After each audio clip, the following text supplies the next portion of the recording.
Encore un mois où ça n'a pas fonctionné. Encore un cycle où ça n'a pas fonctionné. Encore des espoirs, puis le désespoir. Bienvenue sur la chaîne Juliette's Diary, un endroit d'échange, de partage, un endroit bienveillant pour naviguer le plus sereinement possible sa vie de trentenaire. Aujourd'hui, j'avais envie de vous parler d'un sujet qui me tient à cœur parce que c'est mon quotidien et aussi parce que je me suis dit que je ne devais pas être la seule dans ce cas-là et que parfois, ça fait du bien d'entendre des personnes qui vivent la même chose pour se sentir moins seul avec notre quotidien. Ce partage aujourd'hui va être vraiment full vulnérabilité parce que ici je prône l'authenticité, donc c'est ce que je vais faire dans cette vidéo aujourd'hui. Cela fait maintenant plus d'1 an et demi que nous essayons d'avoir un enfant avec mon conjoint. C'est un parcours qui est pas facile, qui est semé d'embûches. J'ai fait une fausse couche en juin dernier. Nous avons fait plein de tests. Tout va bien et pour autant, ça ne fonctionne pas. Je ne m'attendais pas du tout lorsque l'on est rentré dans ce parcours d'essayer d'avoir un enfant. Je ne réalisais pas que ça pouvait être si long et si complexe. Quand je parle à du personnel médical du temps, eux me rassurent en disant « Oh, mais c'est normal, tout va bien ».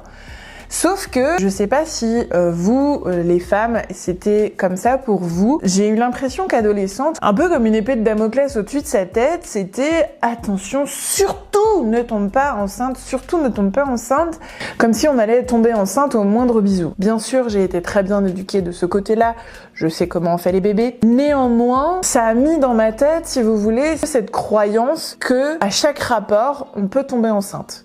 Alors, je connais aussi les cycles de l'ovulation, mais on m'avait expliqué en cours d'SVT que, en fait, le corps de la femme peut naturellement, s'il sent qu'il y a un rapport, il peut naturellement, en fait, déclencher une ovulation, alors que c'est pas du tout le moment de son cycle. Donc c'est un peu, oui, ok, il y a vos cycles d'ovulation, mais attention, on sait jamais. Donc ça restait toujours un peu en suspens, ce qui a créé, en tout cas chez moi, peut-être de manière naïve, cette croyance que on pouvait tomber très facilement enceinte. J'ai effectivement eu dans mon entourage des gens où ça a pris du temps, des gens où ça n'a pas marché. Bien sûr que je connais aussi cette réalité, mais face à cette croyance, je me disais, ça va fonctionner, s'il n'y a pas de problème de fertilité, il n'y a pas de raison que ça ne fonctionne pas.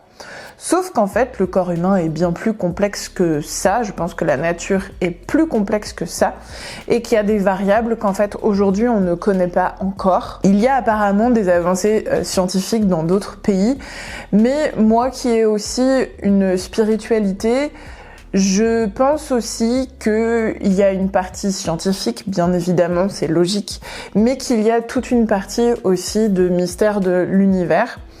Alors voilà, après on rejoint mes convictions ou pas, c'est propre à chacun.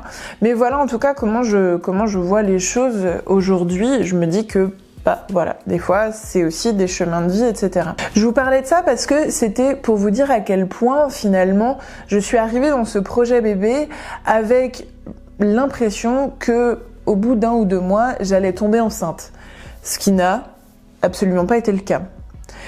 Après, bien sûr qu'il y a des personnes chez qui c'est le cas. J'ai des amis qui sont tombées enceintes au premier coup d'essai. Ça arrive, mystère de la nature. Mais en tout cas, ça n'enlève pas les montagnes russes qu'il peut y avoir quand on vit ce projet et que ça met beaucoup plus de temps que ce qu'on avait imaginé. Chaque cycle, c'est passer 2 semaines dans l'attente. C'est aussi voir qu'on a peut-être 1 ou 2 jours de retard et faire un test de grossesse, attendre les minutes les plus longues de votre vie et réaliser qu'il est négatif. C'est aussi se dire « Allez, c'est bon, rien à faire, j'attends d'avoir mes règles, je prends plus de tests, ça sert à rien, je suis juste en train de dépenser mon argent. » pour rien parce que de toute façon ça marche pas. Et puis je vais juste attendre d'avoir mes règles et puis j'attendrai plus de jours de retard avant de prendre un test de grossesse. Et malgré ça, c'est quand même avoir un peu d'espoir et voir le rouge et de se dire que voilà, encore une fois, ça n'a pas fonctionné. Alors chacun vit les choses différemment. Il y a des personnes qui arrivent bien à le vivre, etc. Mais moi, je fais partie de ces personnes qui, à chaque fois où j'ai mes règles, à chaque fois où j'ai fait un test négatif, bah, je m'effondre. Je m'effondre. Parce que c'est dur, parce que c'est m'éloigner un mois de plus du fait de mon rêve d'être mère. C'est une fois de plus de l'incompréhension. C'est une fois de plus se dire mais pourquoi pas moi ? Pourquoi ça n'a pas marché ? C'est se dire aussi peut-être que ça ne marchera jamais après tout. À chaque cycle, il faut encaisser, se rebooster et recommencer. Et depuis ce projet, j'entends beaucoup de phrases qui partent d'une très bonne intention, mais l'enfer est pavé de bonnes intentions. J'entends faut pas trop y penser. Alors, comment vous dire ? Comment ne pas penser à un projet comme ça ? Surtout quand ça fait du temps. Et puis, c'est pas juste, tiens, je vais pas penser au fait que j'aille faire mes courses. On parle quand même d'un projet de vie. Donc, je peux pas ne pas y penser. C'est pas possible. Les gens qui me disent qu'ils ont oublié, bah, je sais pas comment vous avez fait. Et en fait, en discutant avec de nombreuses femmes, il n'y en a aucune qui a vraiment oublié le projet d'avoir un enfant. C'est de dire lâche prise. Oui, lâcher prise, mais encore une fois, pas très facile.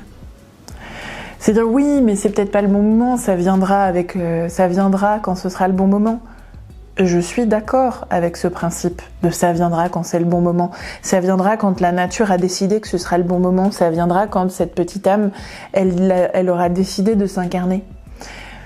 On est d'accord, mais ça n'enlève pas la difficulté de ma hauteur de petite humaine et des émotions que je vis. J'ai aussi entendu des gens avec très bonnes intentions, encore une fois, me dire ah bah oui, c'est vrai que quand pour nous c'est facile, on se rend pas compte à quel point c'est facile.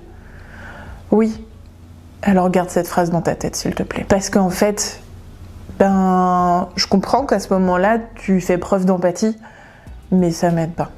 Donc s'il vous plaît, à ces personnes qui sortent ces phrases ou qui pensaient à sortir ces phrases, réfléchissez avant de les sortir. Je sais qu'elles viennent du cœur, mais s'il vous plaît, gardez-les pour vous et demandez-moi plutôt, et demandez à ces femmes qui vivent la même chose que moi, de quoi on a besoin. Parce que des fois, on a juste besoin d'un gros câlin, et c'est tout. Pas de phrase remonte le moral. Parce que quand tu viens de t'effondrer, en fait, t'as juste besoin d'être effondré pour pouvoir te rebooster et remonter. Et à toutes ces femmes qui vivent un parcours similaire au mien, que ce soit parce qu'il y a une infertilité ou qu'il n'y a pas d'infertilité, mais que ça ne fonctionne pas, je suis de tout cœur avec vous et vous n'êtes pas seuls. Je vous embrasse.